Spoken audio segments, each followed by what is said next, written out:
Don't feed the monkey mind. ഈ പുസ്തകം നമ്മൾക്ക് എല്ലാ ജനങ്ങളും ഇത് വായിക്കണം കഴിയുമെങ്കിൽ അങ്ങനത്തെ ഒരു പുസ്തകമാണ്.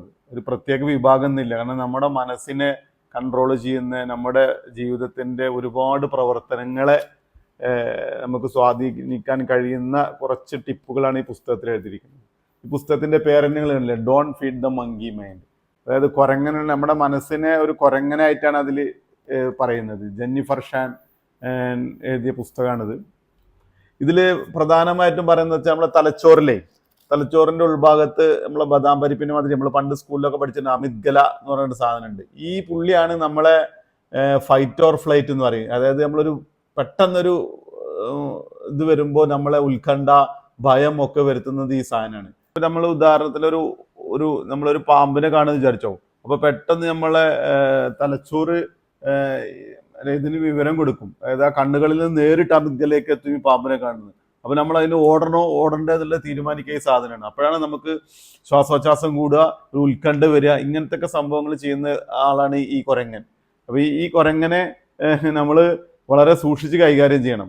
അതിനെ ഫീഡ് ചെയ്യരുത്. അതായത് ഇപ്പം നമ്മളൊരു ഉദാഹരണത്തിന് ഒരു നമ്മൾക്ക് ഒരു വേദന തോന്നുക വെച്ചാൽ ആ വേദന അങ്ങനെ മൈൻഡ് ചെയ്യാതെ വിടുക ചെയ്യേണ്ടത്. നമ്മളെന്താ ചെയ്യുക, നേരെ ഇന്റർനെറ്റിൽ കയറിയിട്ട് സെർച്ച് ചെയ്ത് നോക്കും ഈ വേദന എന്ത്. അപ്പൊ ഈ കുരങ്ങന് ഭക്ഷണം കൊടുക്കുകയാണ്. അപ്പൊ കുരങ്ങൻ മനസ്സിലാക്കും, കുരങ്ങൻ ഉദ്ദേശിക്കുന്ന ആളുകൾക്ക് അറിയാലോ എന്താന്ന്. ഈ കുരങ്ങൻ മനസ്സിലാക്കും, ഓ ഞാൻ പറഞ്ഞത് ശരിയാണ്, അതുകൊണ്ടല്ലേ പുള്ളി കയറി ഇന്റർനെറ്റിൽ ചെക്ക് ചെയ്തെന്നുള്ളത്. അപ്പൊ ഇങ്ങനെ വളരെ നല്ല രീതിയിൽ രസകരമായിട്ട് ഈ പുസ്തകം അതിൽ വളരെ നല്ല രീതിയിൽ പ്രതിപാദിച്ചിട്ടുണ്ട്. അപ്പൊ ഇത് ഒഴിവ് കിട്ടുകയാണെങ്കിൽ ഒന്ന് വായിക്കുക. വീണ്ടും പറയുന്നു, വായിച്ചാലേ വളരുള്ളൂ, ചിന്തകൾ വരും, നല്ല ചിന്തകൾ വരട്ടെ. ഏറ്റവും കൂടുതൽ ഇത് ഈ ഓവർ തിങ്കേഴ്സ്, ആവശ്യമില്ലാത്ത കാര്യങ്ങൾക്ക് ഓവർ തിങ്ക് ചെയ്യുന്ന ആൾക്കാർ ഇത് എന്തായാലും വായിച്ചിരിക്കണം. പിന്നെ ചെറിയ ചെറിയ വിഷയങ്ങൾ കിട്ടുമ്പോൾ അതിനെതിരെ ടെൻഷൻ അടിച്ചിട്ട് ഇനിയിപ്പോൾ എന്താണാവോ സംഭവിക്കാൻ പോകുന്നത്. പിന്നെ ഇതിൽ കാണിക്കുന്നതെന്ന് വെച്ചാൽ പെർഫെക്ഷനിസം. അതായത് എല്ലാ കാര്യങ്ങളും പെർഫെക്റ്റ് ആയിരിക്കണം എന്ന് വിചാരിക്കുന്നത്. ആദ്യം നമ്മൾ മനസ്സിൽ വെക്കേണ്ടതെന്ന് അറിയോ, ഒരു കാര്യവും നമുക്ക് മുഴുവൻ 100% പെർഫെക്റ്റ് ആയിട്ട് ഈ ലോകത്ത്, അല്ലെങ്കിൽ ഞങ്ങളുടെ ഭാഷയിൽ പറഞ്ഞ ദുനിയാവിൽ കിട്ടില്ല. അതിന് അതിൻ്റെതായ പ്രശ്നങ്ങൾ ഉണ്ടാവും, അതിൻ്റെതായ കുറവുകൾ ഉണ്ടാവും. അപ്പൊ അത് നമ്മൾ മനസ്സിൽ വെക്കുക.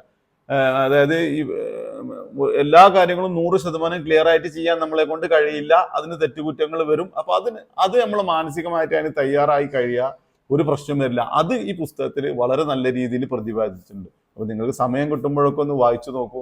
ജീവിതത്തിൽ ഒരു വട്ടമെങ്കിലും വായിക്കണം. ജീവിതത്തിൽ വിജയിക്കാൻ ഈ പുസ്തകം ഉപകാരത്തിൽ പെടുന്ന എൻ്റെ അനുഭവത്തിൽ നിന്ന് എനിക്ക് മനസ്സിലായി.